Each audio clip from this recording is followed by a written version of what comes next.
Alyssa. So today I'm going to be teaching you guys how to draw a super cute beanstalk, and I'm so excited because Scholastic is sponsoring this video and it's going to be awesome. My art project today is inspired by this book series right here called Whatever After by Sarah Malinovsky.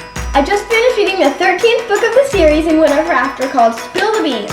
It was based on Jack and the Beanstalk and it was so magical. I like the Whatever After series because it's all about girl power, friendship, and inner strength. I also like these Whatever After books because they're based off of fairy tales that I love, like Rapunzel, Little Mermaid, Beauty and the Beast. You can find out more about the Whatever After series through the link in the description box, where you can read an excerpt, watch the series trailer, and play some fun games. Okay guys, let's get started. So today I'm going to be doing watercolor, which is painting, and I'm so excited. It's going to be awesome. I love watercolor so much. So the best paper to use when you're doing like watercolor is definitely watercolor paper that comes in certain books. Because you can see it's really thick. Look at that. It's like kind of tough. So this is definitely the best for watercolor. But if you don't have that, it's totally fine. You can just use regular paper. I just recently did these in watercolor, these little drawings. I did a couple of them, and you can see on the back, like, it doesn't really leak through, so regular paper is pretty much fine to use, but thicker paper is definitely better, so let's get started. So for this project, we're going to be using a pencil, some pens, and watercolor. The reason I'm using the pens is because they make the finishing touches really good when you do your art. We're going to be drawing a mini beanstalk in a little pot. It's going to be so cute, and I might even put some special designs on the pot. I don't know. Okay, let's get started. We're going to start off with drawing the pot. I'm going to use this protractor so the lines are straight.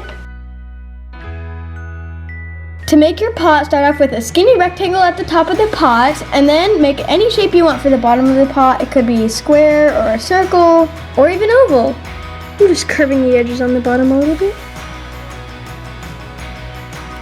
Once you have the basic shape of your pot, you can start to give it details. So I'm going to erase the top a little bit and make it a little bit more like curved, more like a smiley face, not like so straight.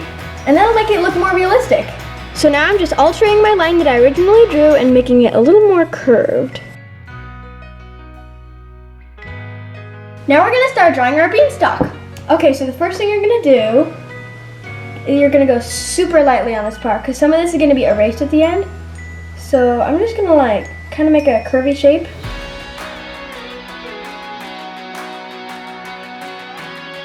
Here's the basic shape that I chose for my beanstalk, and since beanstalks are plants and they can grow like any way they want, you can make yours however curvy or however straight you want, and it'll look perfect. Now it's time to add some detail to the beanstalk. We're gonna make some angled lines that are slightly curved, kind of like this. So here's a thick one, and then we're gonna make some thin ones too, all different sizes.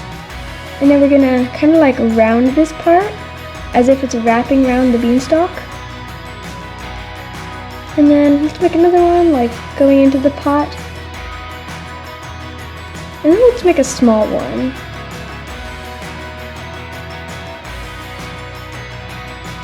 Fill your whole beanstalk up with vines. Here's the beginning of my beanstalk. Now we're gonna add some leaves. So this is how I do my leaves. I just like make a couple lines, and then I add leaves a little bit. Cover your beanstalk with as many big and small leaves as you like. Here's all the leaves I decided to add. Now for the landscaping. The beanstalk pot will be sitting on a pretty green hill. After you've drawn your hill, erase it so you can just barely see it, so that way we can paint over it. I'm erasing it so I can't see the gray under the pretty green grass. But drawing it in lets you know where your lines are going to be when you do paint it. It's time to paint. I'm going to do my pot first. If you don't know how to use watercolor, you just get some water on the paintbrush and then dip it in the paint. I'm going to be doing purple for my pot. And I'm going to get a testing sheet so I know what my color looks like in case I want a different color. And if you want your color to be lighter, then get more water.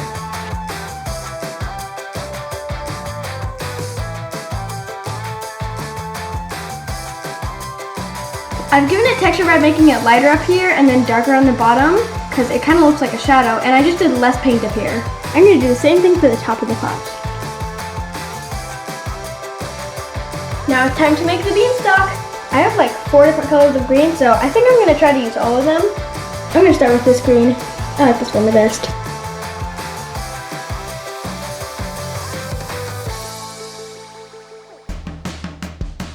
I think I'm gonna do some of the like smaller leaves this color green, and maybe the rest just dark green. You make it darker by adding more paint with less water in it.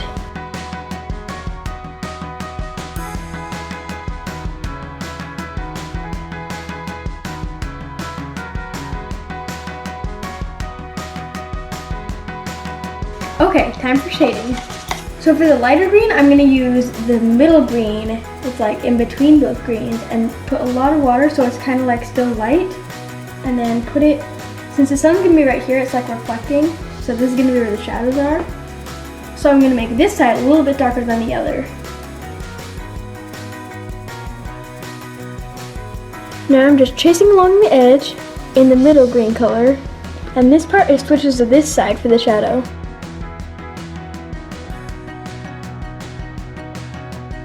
The more I paint this beanstalk, the more I'm falling in love with it. It's just so cute. Don't you guys like how it's turning out? I'm just touching up the leaves so they look perfect. And then I will start to do the landscape and like the background. Now I'm gonna add a little curly Q. Or 2, or 3, or 10. I'm doing it lightly, so if I don't like it, then I could just easily redo it in a darker one. I like these ones so far, so I'm gonna darken them up. Time for the background. I'm starting with the sun.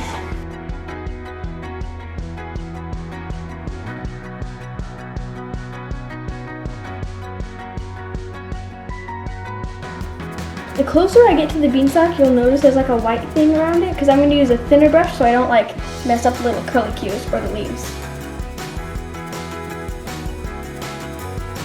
Now I'm doing the sky all around the little details of the beanstalk.